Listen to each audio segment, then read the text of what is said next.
slow form.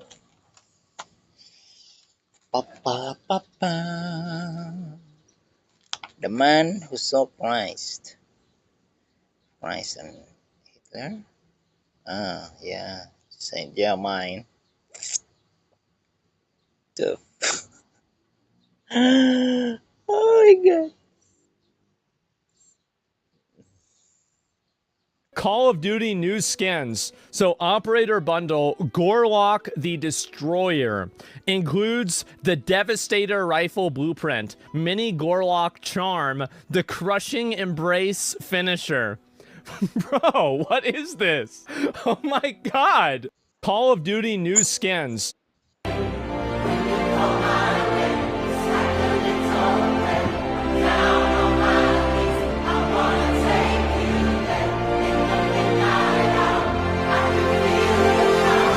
So you wanted the most.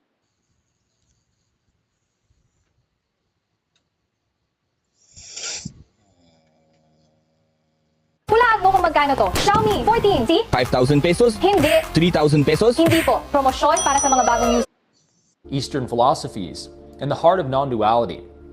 All of this is condensed into one simple line by Yeshua. This is one of the clearest and most important codes that Jesus gives us in the Gospel of Thomas for real spiritual transformation. If you've ever wondered why certain insights seem to fade over time, or why glimpses of oneness seem not to last very long, or why certain patterns seem to keep repeating themselves, Logion 70 has the answers for you, and we're going to unpack it together today. So let's go ahead and dive in. I'm Aaron Abke, and this is Mystical Jesus, episode 20.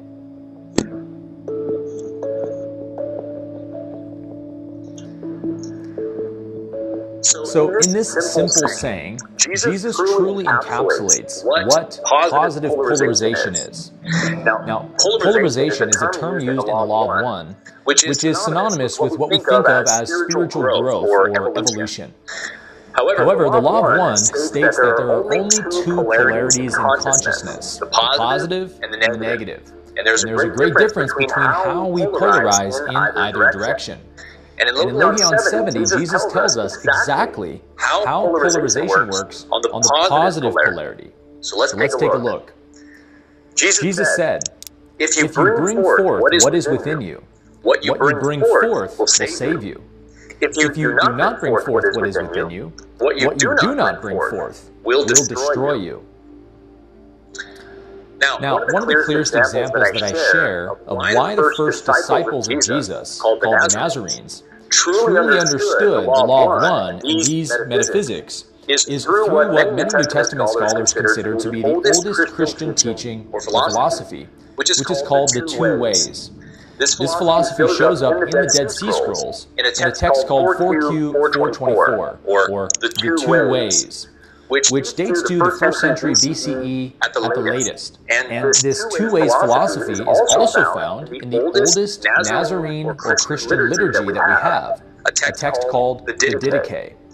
This text is thoroughly Jewish Christian or Nazarene in its orientation, and it contains no Pauline theology whatsoever. The Didache means the teaching of the 12 in Latin. And it's claimed to be written by the first-hand disciples of Jesus. And it is dated to the mid or late 1st century. So this could be coming straight from the disciples of Jesus themselves, for all we know. And the opening line of the Didache reads as follows. There are two ways, one of life and one of death. And there is a great difference between these two ways. The way of life is this. First of all, you shall love the God who made you. Second, love your neighbor as yourself. And all things you would not want done to you, do not do to another person. So I don't think you'll ever find a better summation of the Law of One than this. This is precisely what Ra teaches us in the Law of One, and what A Course in Miracles teaches us. God is the only true being that exists. Therefore, we should love everyone as if they were ourselves. Because at the highest metaphysical level, they are ourselves. We are all one in God. There's only one Creator. Therefore, do unto others as you would wish others to do unto you. This is the law of one, which we also call the Golden Rule. And on the Jesus Way podcast, the Golden Rule axiom is the staple of our philosophy.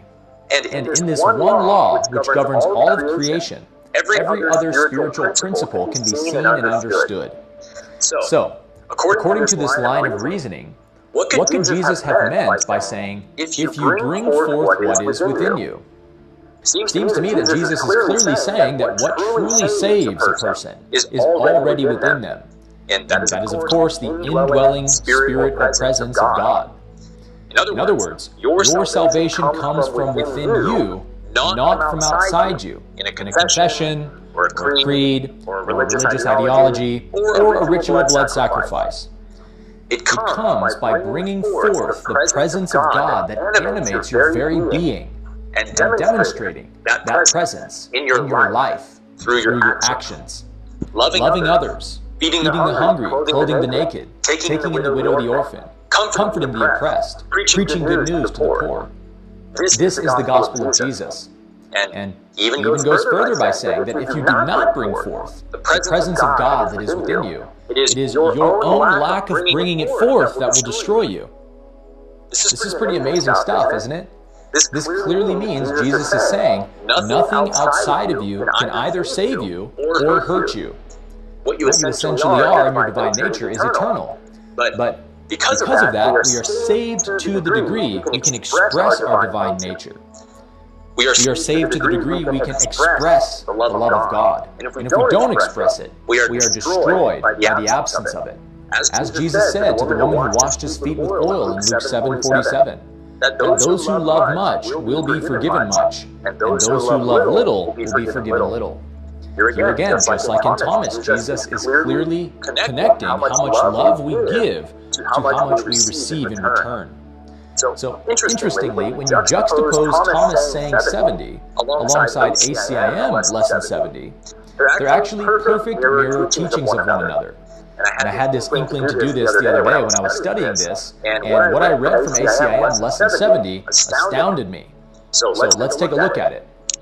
Lesson 70 of A Course in Miracles is titled, My Salvation Comes From Me. And it says, nothing outside yourself can save you. Nothing outside yourself can give you peace. But it also means that nothing outside yourself can hurt you, or disturb your peace, or upset you in any way. This is not a role that can be partially accepted, and you must surely begin to see that accepting it is salvation. So what does A Course in Miracles mean by saying, this is not a role that can be partially accepted?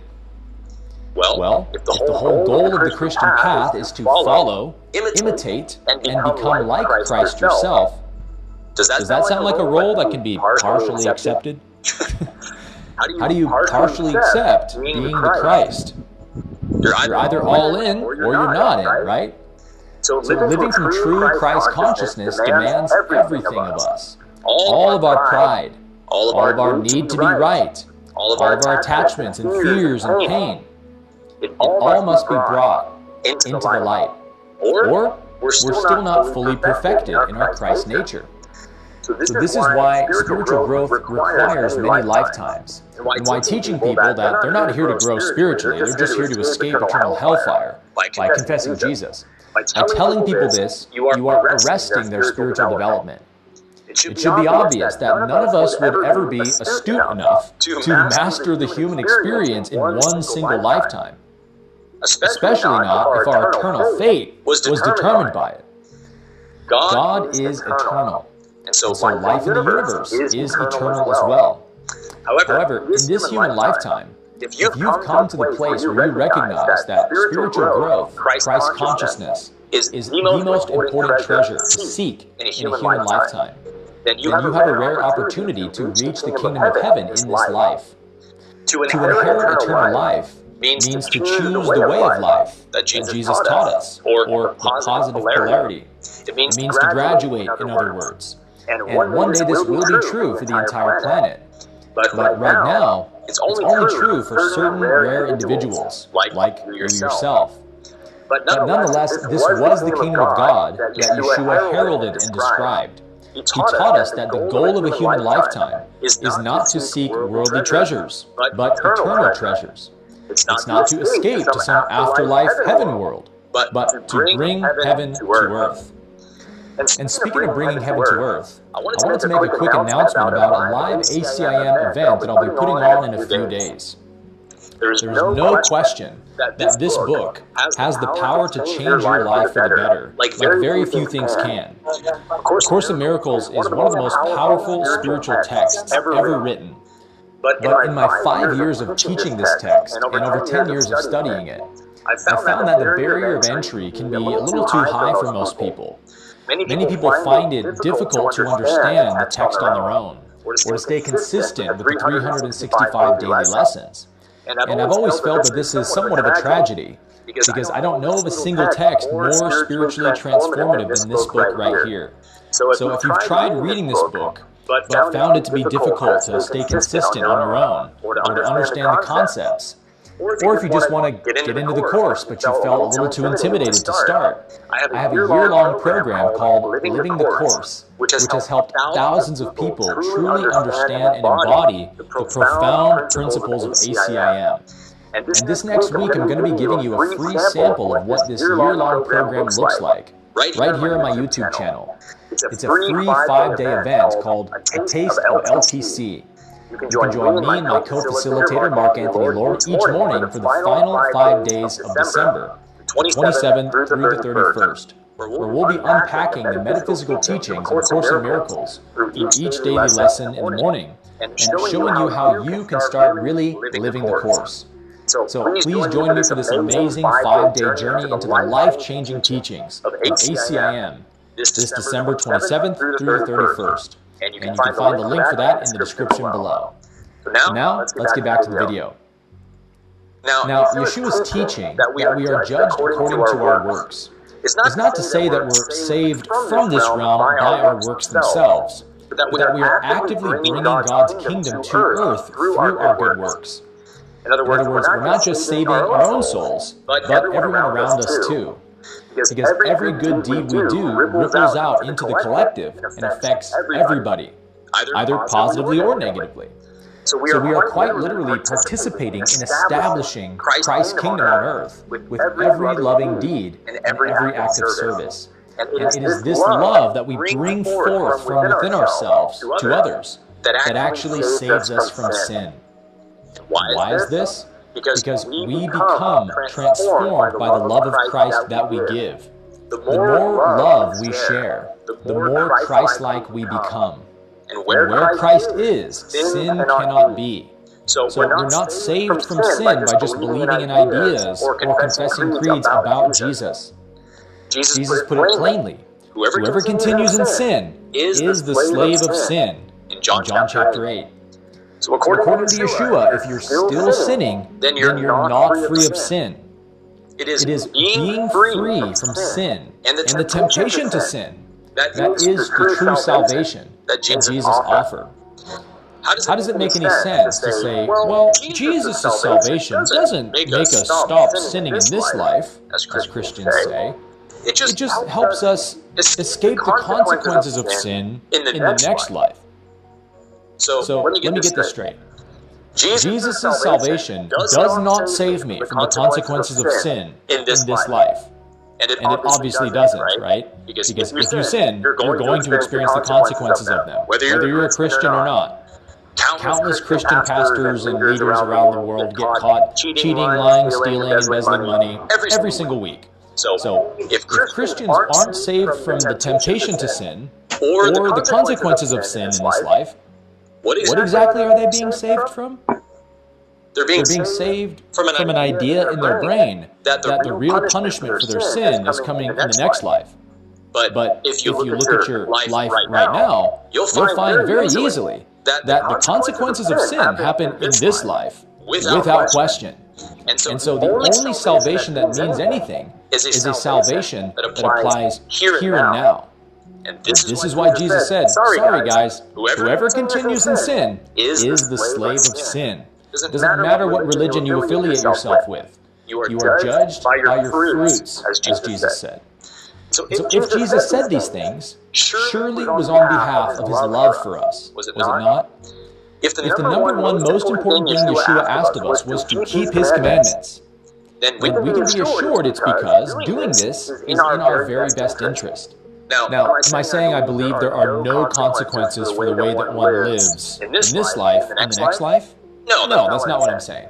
There are certainly hellish afterlife realms that many people go to upon death, even Christians, where they realize that their selfish way of living and treating others harmfully earned them this place in this hellish realm. And they see that it is fully deserved, and they can't even argue with it. They're overcome, oftentimes, by the shame and the guilt of the way they lived, as they watch their whole life flash before their eyes, and they re-experience all the pain they ever caused to others. Jesus clearly loved his disciples enough to warn them of such a place he said is full of weeping and gnashing of teeth. And Jesus did all that he could to teach and show them the perfect way to God, the narrow road that leads to life, the good way, the ancient way. And that's because Jesus was truly a Messiah figure. He was the way shower that the Hebrew Bible had foretold, and he gave his life to show us the way to God, to spare us from such a fate. Now, based on all evidence from NDEs and the laws of logic and metaphysics, I definitely don't believe that hell is a permanent realm that you can never escape from, as Christianity says. The logic here does not follow in any possible way. It makes absolutely no sense to say that hell is a realm a soul can never escape from for eternity, no matter what, no matter repentance or change of heart. This commits all sorts of metaphysical and logical fallacies. Everything God does has a teleological purpose. So even the hellish realms have a final, ultimate cause of redemption or reconciliation for the soul. But it is an alchemist's fire for sure. So although the hellish realms are temporary realms, they can nonetheless feel like eons of suffering to a soul. Not unlike a really bad psychedelic drug trip can feel, but probably even 10 times worse than that, right? So this is again why the Master said, the one who has my commandments and keeps them is the one who loves me. Because what greater pain could one bring upon their Master than by falling into the darkness and being damned to the hellish realms after death? This would absolutely break Yeshua's heart. So if you love me, he said, keep my commandments. Why do you call me Lord, Lord, and not do what I say? Not everybody who calls me Lord, Lord will enter my kingdom. Only the one who does. That's good works. The will of my Father in heaven. And what is that will, you ask? Well, it's very simple. Love God with all your heart, soul, mind, and strength. And love your neighbor as yourself. And so we're back again to Logion 70. I want to translate this saying for you from its idiomatic form into a strictly metaphysical teaching. We can put it like this. If you give the love of God to others, the love that you give will save you. If you do not give the love of God that is within you, your withholding of that love will destroy you. This is why I said at the beginning that this is the prescription for positive polarization. Let's get a few things straight here. Positive and negative, first of all, are being used in functional terms only. They're not implying any kind of hierarchy, like good or bad or right or wrong. We're using them in the same sense that they are used in chemistry. What is positive is expanding, radiating, or outward moving. What is negative is contracting, magnetic, or inward moving. Hence the term electromagnetism. We have positive and negative polarities there. So if we have chosen the positive polarity, that's the electrical polarity, not the magnetic polarity. So that means it is the nature of our polarity to radiate, to expand, to shine forth, rather than to consume and possess and control. Consuming, possessing, controlling, these are negative polarity functions. So we can see straight away why withholding love from others is what really destroys us. Because we literally become negatively polarized the more we withhold love. So it is the exact inverse of the positive polarity. So in order to polarize positively, to walk the way of life, as Jesus taught us, we must give, share, and express love more and more. We must literally become the Christ, the fourth density being.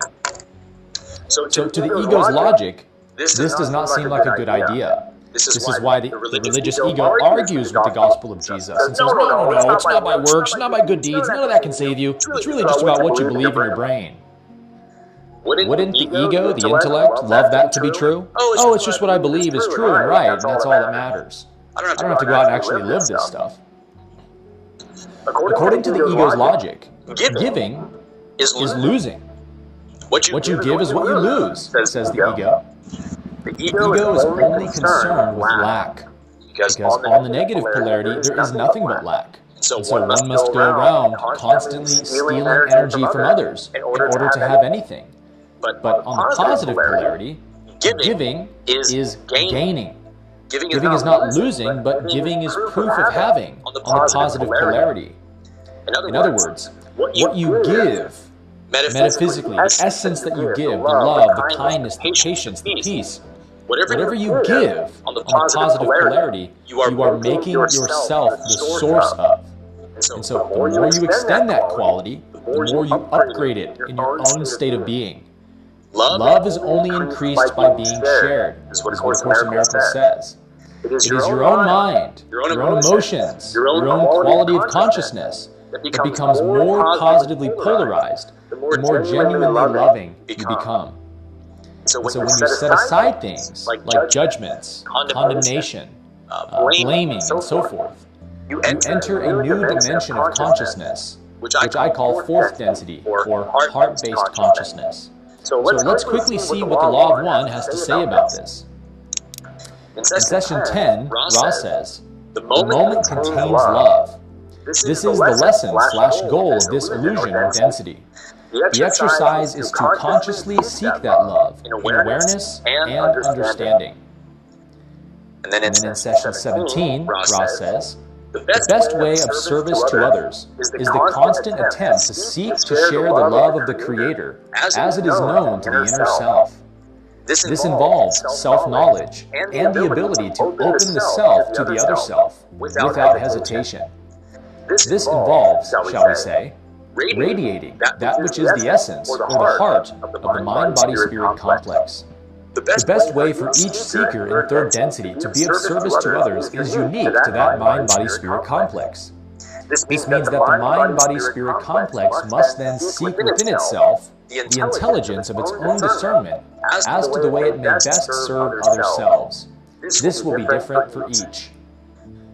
So again, here we have another striking parallel with Thomas saying 70. To share the love of the Creator as it is known to the inner self. Like Jesus said, bringing forth what is within you. Then it even goes on to literally say that this involves radiating that which is in your heart. This is positive polarization. And Jesus understood the metaphysics of this very well. Jesus himself was a fully actualized fourth density being. And so Yeshua was able to radiate God's presence through his own inner relationship to the Creator, such that others were able to feel God's presence around him. And that loving presence they felt was demonstrated by profound teachings and healing miracles and casting out evil spirits from people, or as the Law of One would call them, negative entities. So what Yeshua is teaching us here in Thomas is that there is no Christ outside of you. Christ is the indwelling divine presence which you yourself can bring forth right now if you can love the person right in front of you. Right here is the only place, and right now is the only time that you can ever bring forth what is within you. It's a right now salvation. I give love now, and I am saved. Or I do not give love now, and I am condemned. Jesus knew that love multiplies when it is given. And so by giving love to others, by making that the focus of his gospel, he knew that love would be multiplying within his disciples. the presence and activity of love in our mind would multiply by the giving of love.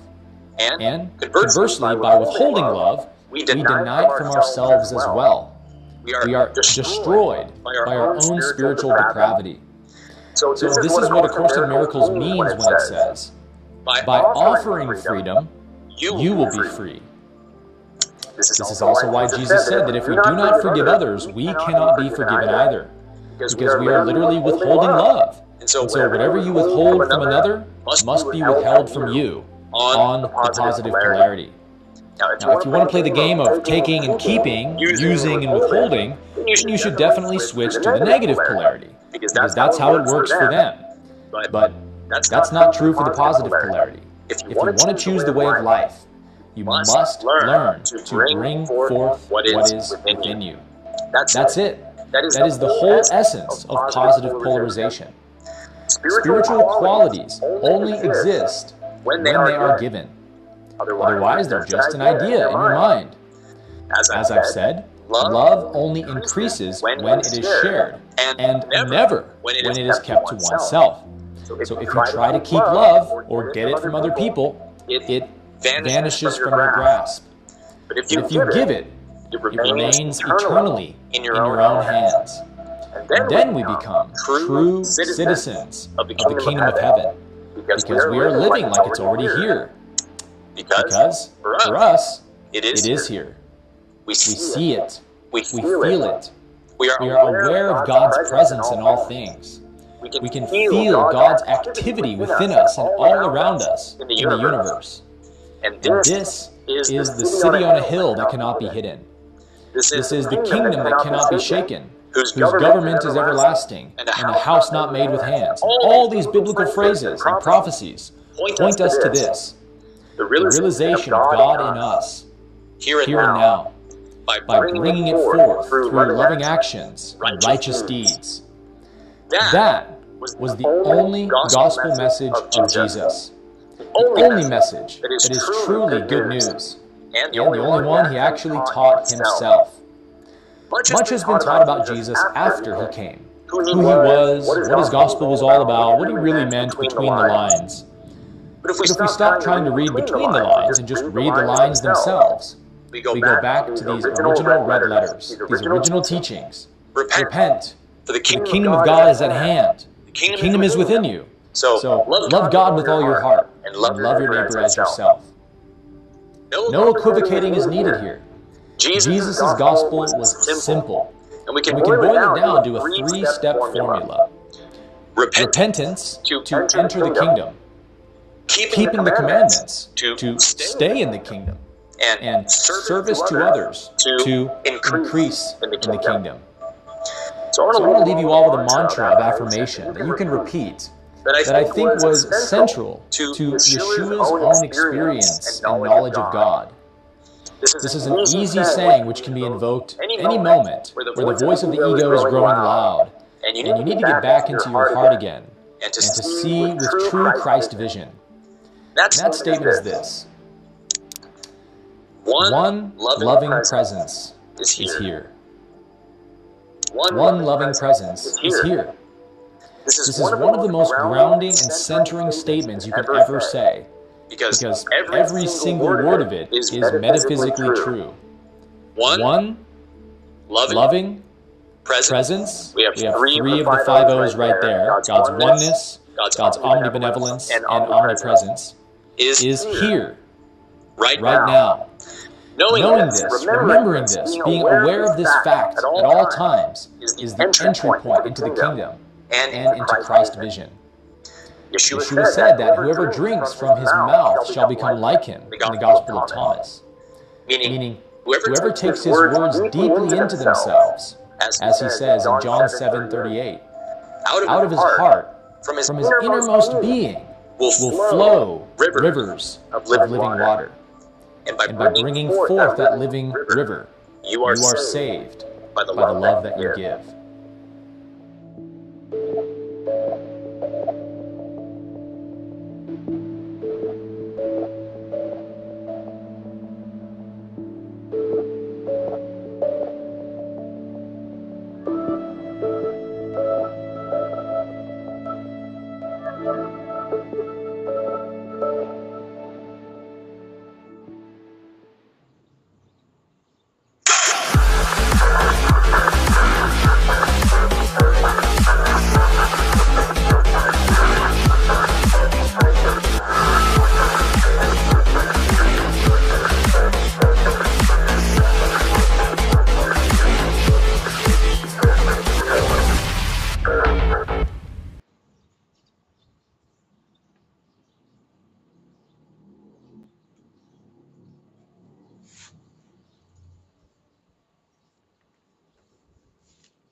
This episode of the Y-Files is brought to you by Factor. In 1745, English authorities arrested a man in a London coffee shop for espionage. His pockets were full of diamonds. He played the violin like a master. The interrogators finally let him go. The man only gave a name, the Count of Saint-Germain. And for 200 years, the Count would appear at every turning point in European history and American history. And in all that time, he never aged a day.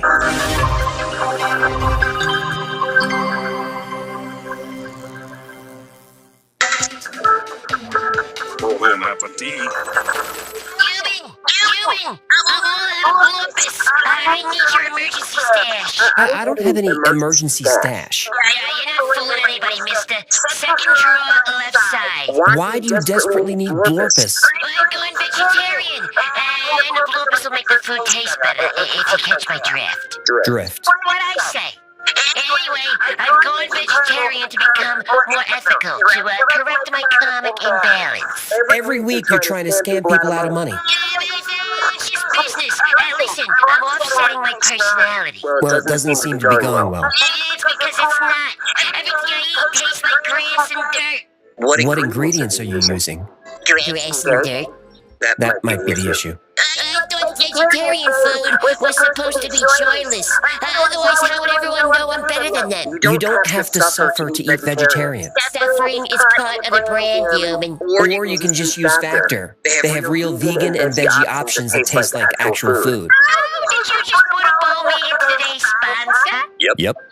Factor is a subscription meal service that delivers pre-prepared meals right to your door. They're fresh, never frozen, and ready to heat and eat in 2 minutes. Factor offers over 100 rotating weekly options, from meals and salads to breakfast and shakes, all designed with flavor first. And Factor is now owned by HelloFresh, and with a wider range of meal plans to choose from, there's really something for everyone. You can choose from plans like high protein, calorie smart, GLP-1 support, low carb, and more, depending on what you're working toward. And Factor meals are made with real ingredients. No refined seed oils, sugars, artificial colors, or artificial sweeteners, keeping you away from ultra-processed foods. I actually eat Factor every day at the studio. It's my go-to dinner solution for a clean, healthy meal, fueling me for a long night of writing or research. Head to Factor75.com or click the link below and use code YFilesFB50 to get 50% off your first Factor box, plus free breakfast for 1 year. Offer only valid for new Factor customers with code and qualifying auto-renewing subscription purchase.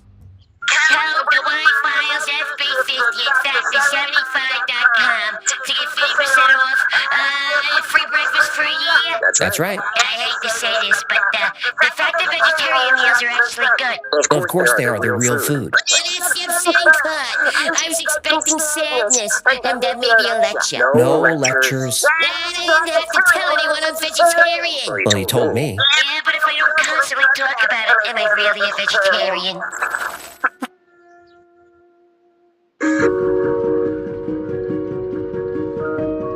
After disappearing from London, the Count resurfaced 13 years later in France at the court of Versailles. He dressed in velvet with rings and diamonds on every finger. Nobody knew where he came from or how he got his money.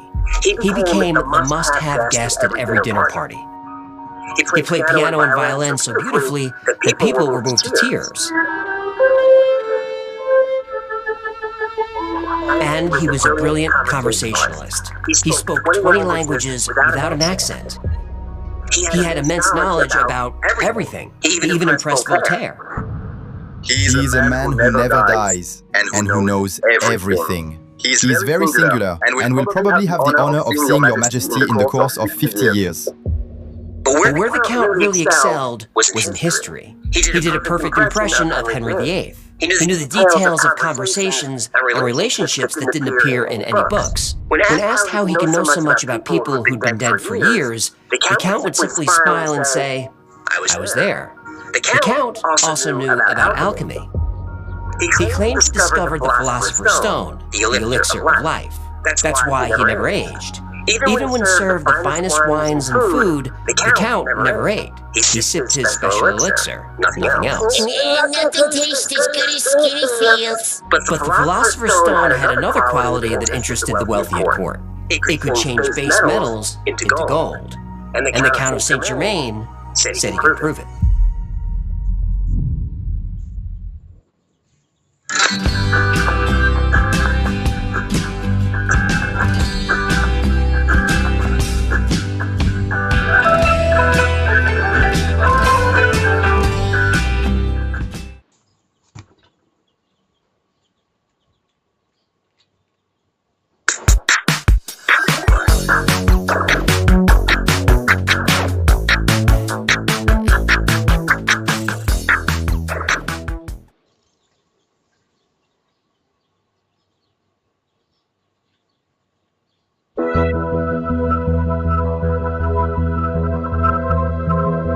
One day, the Count met Giacomo Casanova. Casanova knew a con man when he saw one. He handed Saint Germain a silver coin and challenged him to turn it to gold. The Count accepted. He handed back the coin. It was pure gold. He took the coin, put a black substance on it, and placed it on the fire. When it cooled, he said, "Take your coin." I examined it, and it was pure gold. King Louis learned about this ability and wanted to know what the Count knew about precious stones. The Count claimed he could remove flaws from diamonds and even create larger diamonds by melting smaller ones together. The king was skeptical. Your Majesty, I have witnessed Christ turn water into wine. Diamonds are a mere trifle.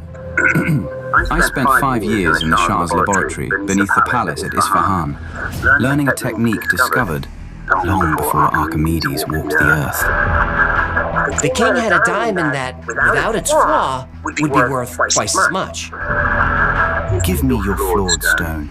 In 30 days, I will return it perfect. And if I fail, you may keep my laboratory and everything in it. A month later, the Count returned with the diamond. Flawless. The king's jeweler looked at it and valued the stone at 9,600 francs, almost double the flawed stone. The king was so impressed that he gave the Count a private laboratory in the palace. The Count became a fixture at Versailles, working all day in his lab and spending all night dazzling the king's guests. Then the skeptics got another chance to test him. One evening, Countess von Georgi approached him. She recognized the Count from Venice in 1710, about 50 years earlier. The Countess asked if his father had been in Venice at that time. No, madam. It was I who had the honor of paying you court. You wore... Yes. It was a gown of emerald silk that evening, I believe. Ah, yes. We danced the minuet in Doge's palace. You asked me about my travels to Constantinople, and I told you about the Sultan's mechanical bird that sang without winding. You laughed and said, I told the most charming lies. The Countess just stood there staring, and after a long moment she asked, what else happened that night? Your husband, the Count, was, gambling in the back room? Yes, that's it. He lost 3,000 ducats that night. You were, hang on. You were worried he would lose the estate. And then, oh dear, 2 years later, he did. I'm so sorry. The Countess was stunned. She remembered the night perfectly, and so did the Count. The man she met 50 years earlier was about 45 years old. The man standing right in front of her was about 45 years old. He hadn't aged a day. The Countess said, "You must be 100 years old." The Count smiled and said, "That is not impossible." Answering the crow! I knew it! That's just a conspiracy. How many conspiracies have we talked about in this show that came true? All of them. But the Count of Saint Germain was lying about his age. He wasn't 100 years old. That number was closer to 2,000.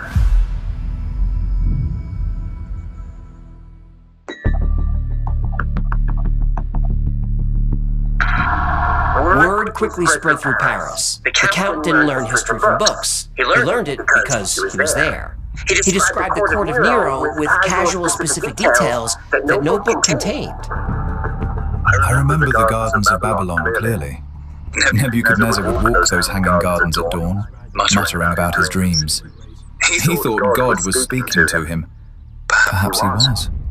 I also remember the fire in Rome. Nero didn't start it, despite what history claims. But he did play his lyre while it burned. Quite beautifully, actually. He spoke of the apostles as if they were old friends, and this led to a theory. Some believe the count was Cartaphilus, the legendary wandering Jew. According to the legend, Cartaphilus was a porter for Pontius Pilate. When Jesus stopped to rest while carrying the cross, Cartaphilus struck him and told him to keep moving. Jesus looked at him and said, "I shall go and I will rest, but you shall not rest until I return." Cartaphilus was cursed with immortality, destined to wander the earth until the second coming. Yeah, immortality sounds pretty good until you realize you gotta pay alimony for 2,000 years. Yeah, I don't think he was married. 2,000 years and no wife? This guy should do seminars.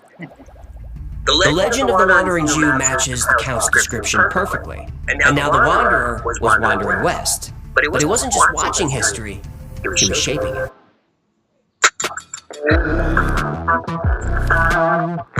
Design the perfect voice for your brand with 11 Labs. Change the way you record podcasts, voiceovers, and branded content with the #1 AI-powered voice generating technology. Stop searching for the perfect voice and stop wasting time re-recording take after take. Try 11 Labs for free and start elevating your content today.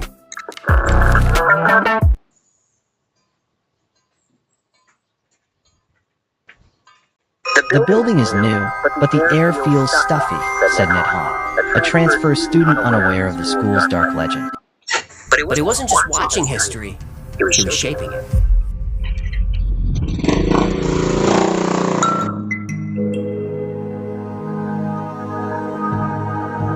The Count of Saint Germain had charmed Versailles, fixed the king's diamond, and convinced an eyewitness that he hadn't aged in 50 years. But he wasn't content to stay in France. He had work to do. He was in Russia helping bring Catherine the Great to the throne. British officers saw him in India speaking fluent Hindi. He traveled to The Hague to broker peace between Prussia and Austria. In Germany, he taught hypnosis to a young physician named Anton Mesmer, who said the Count understood the workings of the human mind better than anyone alive. And some say this was how the Count talked his way out of that English prison back in 1745. Jedi mind trick. Something like that. You're not the Count we're looking for. You're not the Count we're looking for. Move along. Move along. But his most famous intervention happened in America in the summer of 1776. The debate about the Declaration of Independence wasn't going well. The delegates were terrified. Signing that document was treason against the British Crown. The penalty was death. And just as the talks were breaking down, a stranger stood up in the back of the room, and his voice thundered across the hall.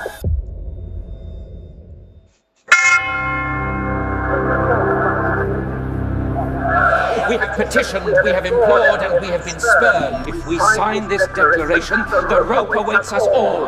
We must hang together, or we shall surely hang separately. Gentlemen, you stand at the threshold of history. God has given America to be free. Your children will ask what you did in this hour. Will you tell them you feared the rope more than you loved liberty? Prove them wrong. Sign that parchment. Men not yet born will read these words and find courage. So I ask you, will you sign? Or will you explain to your grandchildren why you chose chains over courage?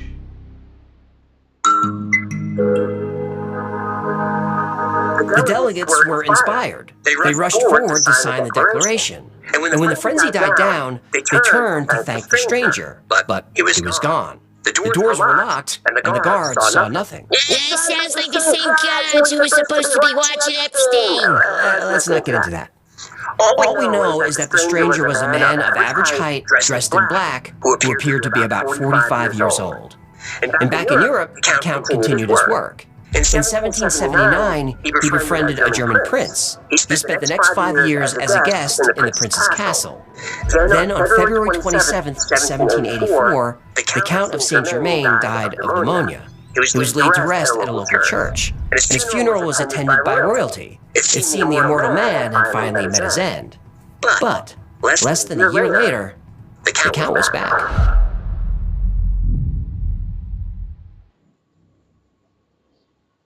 The Count of Saint-Germain died in 1784. His body was buried. And then in 1785, he started appearing again. The French Freemasons chose the Count as their representative. He appeared at diplomatic meetings across Europe. The British saw him in London. The Prussians saw him in Berlin. Then in 1789, he returned to France with a warning. He told the Queen's closest friend that a conspiracy was underway to destroy the monarchy. The sun of France is setting. The Bastille will fall. The mob will storm Versailles. I have watched this pattern destroy Rome and Babylon. Marie Antoinette must flee immediately. The people demand her blood.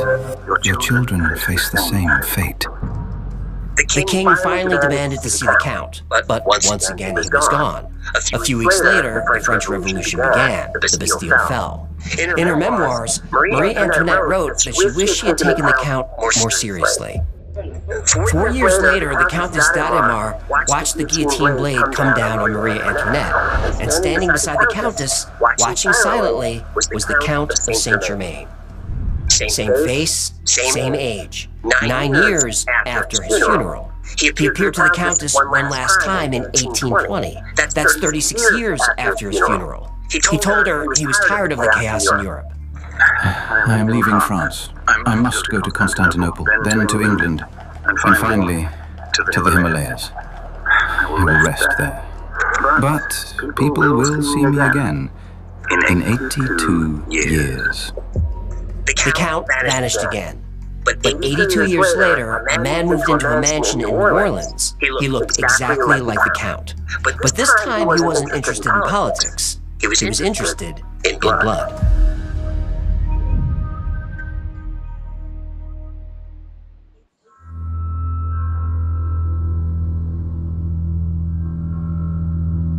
In 1902, a wealthy man named Jacques Saint-Germain threw expensive parties in the French Quarter. He spoke flawless French. He was an expert historian and a master musician. And he looked exactly like the portraits of the Count from 150 years earlier. He claimed to be a descendant. Jacques never ate at his own parties. He just stood by the window sipping liquid from a goblet. One night, the party stopped. A woman screamed. Then she fell from the second-story balcony onto the street below. Milyon-milyong tao ang nag-invest sa stocks at commodities. Libo-libo ang kumikita rito at daan-daan ang nakakamit ang kanilang mahihirap na goal. Alamin ang layunin mo at kung saan ka napapabilang sa pamamagitan ng pocketbroker. Nakasalalay sa iyo ang lahat.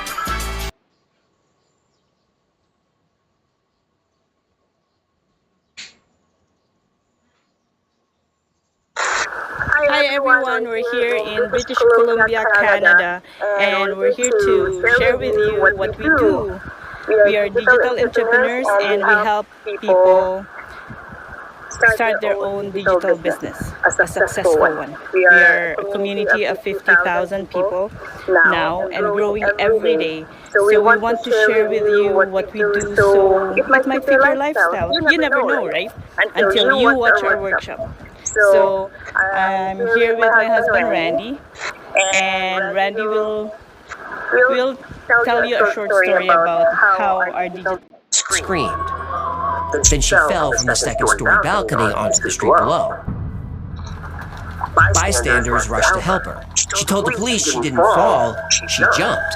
She pointed up at the balcony. Jacques Saint-Germain had cornered her, he grabbed her, held her down, and bit her neck. The police banged on the door. No answer. They broke it down. Jacques Saint-Germain was gone. They searched the kitchen. No food, no silverware, but they found rows of wine bottles, corked and sealed. When they opened them, the smell hit them instantly. It wasn't just wine. It was a mixture of red wine and raw human blood. I told ya! Jacques Saint Germain was never seen in New Orleans again. But the Count wasn't finished making appearances.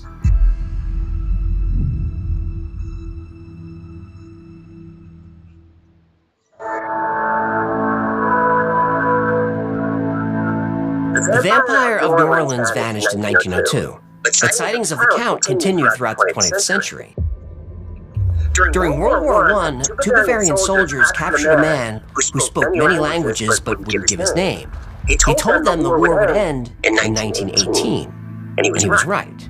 He also said a tyrant from the lower classes would wear an ancient symbol and lead Germany into another global war in 1939, and that Germany would be defeated in 6 years after committing unspeakable acts of violence. The soldiers thought the man was crazy, until 1939, when history unfolded exactly as the Count predicted.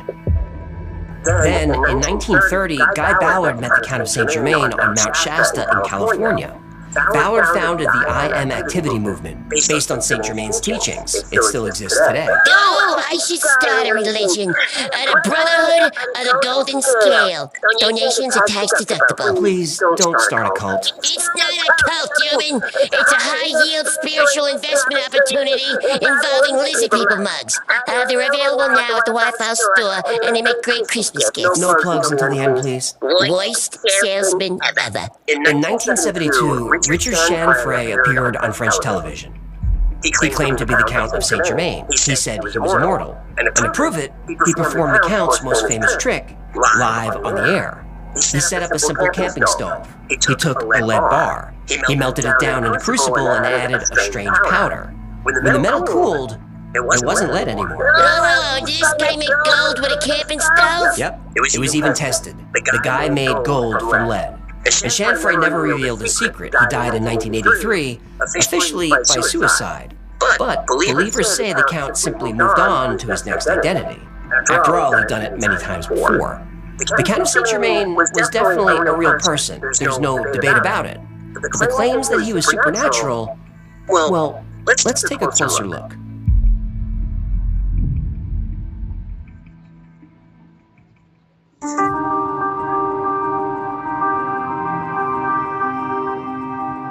People have been telling the story of the Count of Saint Germain for hundreds of years.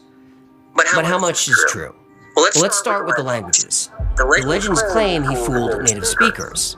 Not true.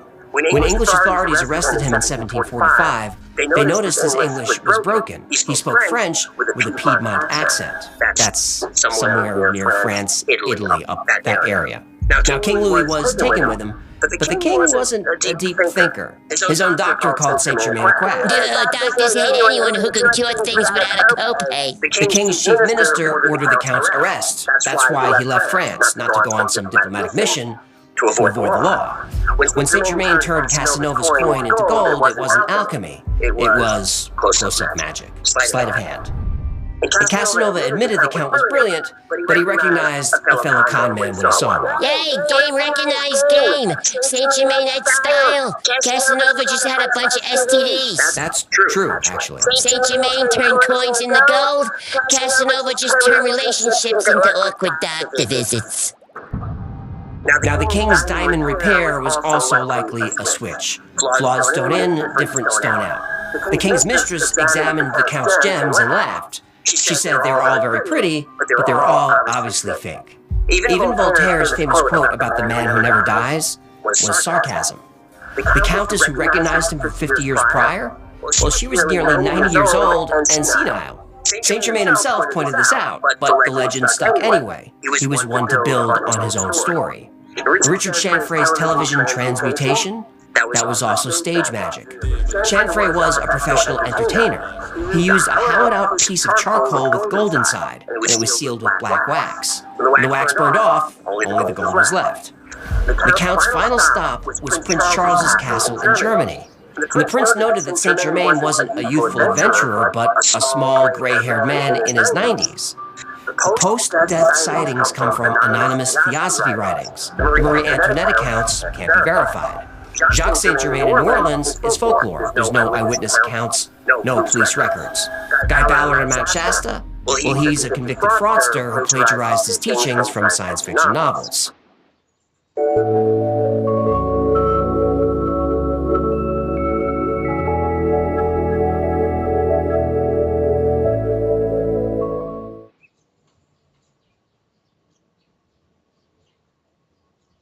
Say goodbye to your reading glasses, computer glasses, and even your sunglasses. Introducing the revolutionary autofocus science fiction novels. The best theory is simple. Saint Germain was the illegitimate son of an Italian princess. This explains the specific accent and his familiarity with languages like Italian and French. He was a brilliant man who used charm to befriend wealthy patrons. When the money ran out, he died alone. But here's what bothers me about that neat little explanation. When Saint Germain died, the important items were missing. He played the violin, but there was no violin, no personal letters, no trinkets from his adventures, no money. Like he was covering his tracks. Now the Count's death is documented, but his grave was destroyed and his body never recovered. The church records still exist, and researchers have requested access over the years. Some requests are granted, but others aren't, and nobody really knows why. Maybe it's just bureaucracy, or maybe someone decided that certain details about the Count of Saint Germain are better left unexamined. Because that's what you do, isn't it? If you were immortal? If you'd learned that the only way to survive forever was to make sure that no one could ever prove you existed, you'd vanish completely, and then you'd start again and again, somewhere else, someone new. The story of the Count of Saint Germain is probably debunked, but I will admit there's a part of me that hopes that he's out there somewhere, playing the violin, telling stories at dinner parties, sipping his elixir, and waiting for yet one more chance to step in and change the course of history.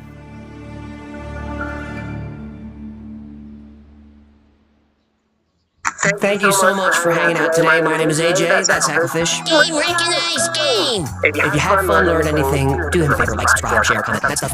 I think it helps the channel. And like most topics we cover here, today's was recommended by you. In fact, this was a do-over from a few years ago where I screwed up and I did it in 2 parts. Oh, it was a mess. So today was the Saint Germain story, but expanded with some new goodies that I found in my research. I hope you enjoyed it. Oh, if you want to recommend a topic, thewhyfiles.com/tips, or email us, jump on Discord, hit us up in the YouTube chat. You can reach us a bunch of different ways. We're always looking for topics. Now remember, the Why Files is also a podcast. You can take us on the road. Twice a week I post deep dives into the stories we cover here. We also simulcast the stories we cover here. And we post stories that wouldn't be allowed here. Those are called unredacted. Cost $3, but you get 10% off everything in the store. This is great for holiday shopping. I think we've got a few days left to do that. So you join for $3, you get the code. Sale! May sale sa Temu. Sulitin yung promo price ng tablet. Ito, 10,000. Bigyan mo kong tablet. 10,000? Nababaliw ka na ba? I am Ray, and everything that you desire is freely given to you. You just gotta stop resisting. Have you not heard of the police? Not the band, but the actual po-po. You see, life equals abundance. Because, well, life is everything. Is there anything in existence that is not life? Life is literally everything. There is nothing without life.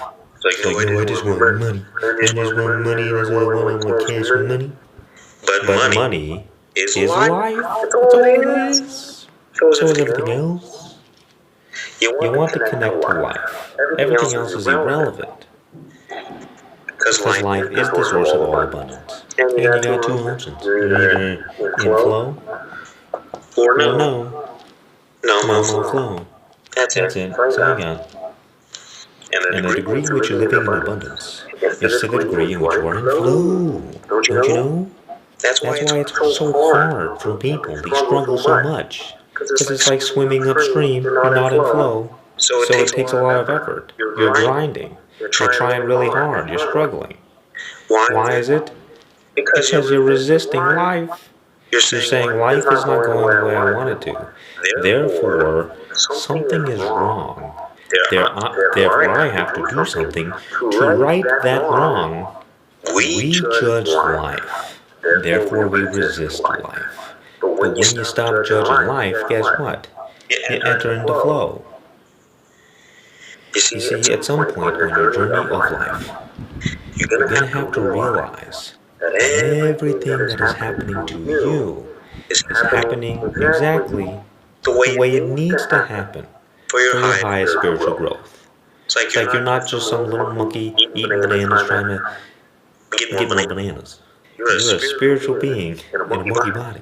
There's a whole different game going on. There's a part of you that just wants to let me get all the material stuff. That's all I want. And there's a part of you that doesn't care about any of that because it's all temporary anyway. It only cares about your growth in this life. Who you become from A to Z. Everything else is irrelevant. And when you start looking at life like that, life gets a whole lot easier. Because you stop judging things as going wrong. There is no wrong. It is all right. It's all right. It's all good. No worries. Oh. Now there's more to it than that. But if you really want to start living in abundance, meaning you receive everything that you truly desire in this life, which is also good for you, you have to learn to accept and trust life. Because, well, if you're living in lack and scarcity, if you're not getting what you want, it probably means your relationship with life is a little rocky. Not Rocky the movies, but rocky like Rocky Road ice cream. It's terrible flavor.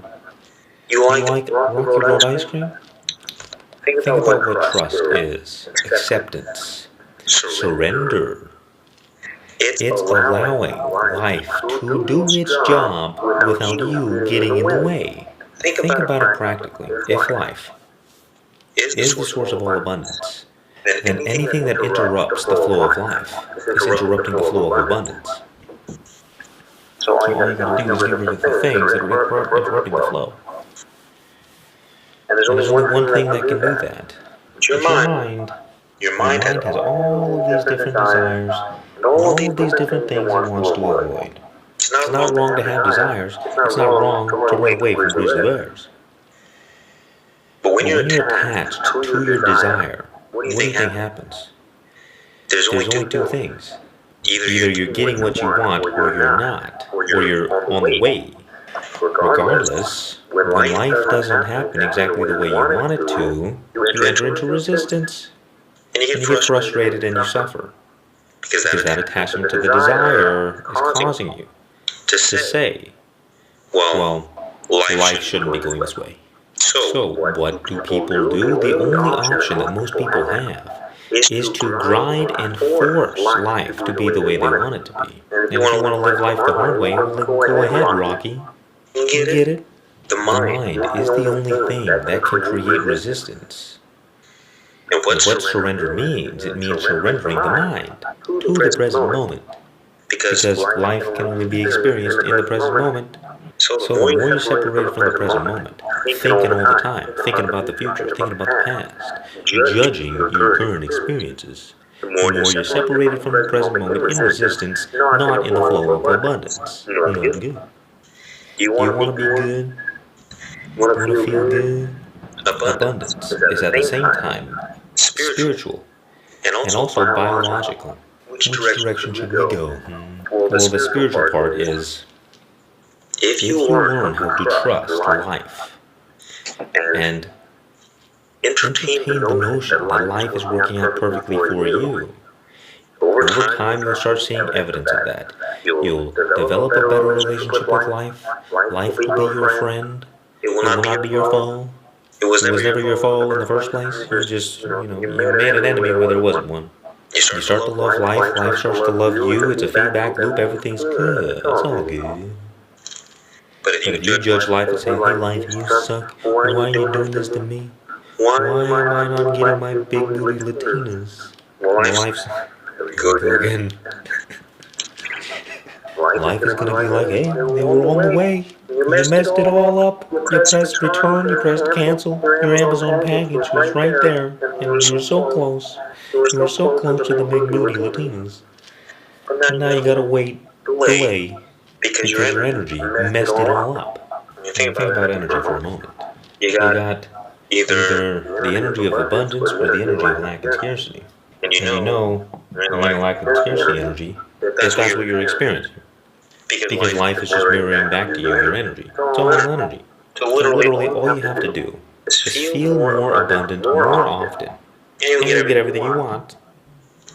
But because we live in these animal bodies, and we're so used to struggling, our nervous system doesn't feel safe feeling abundant. That's the biological part of it all.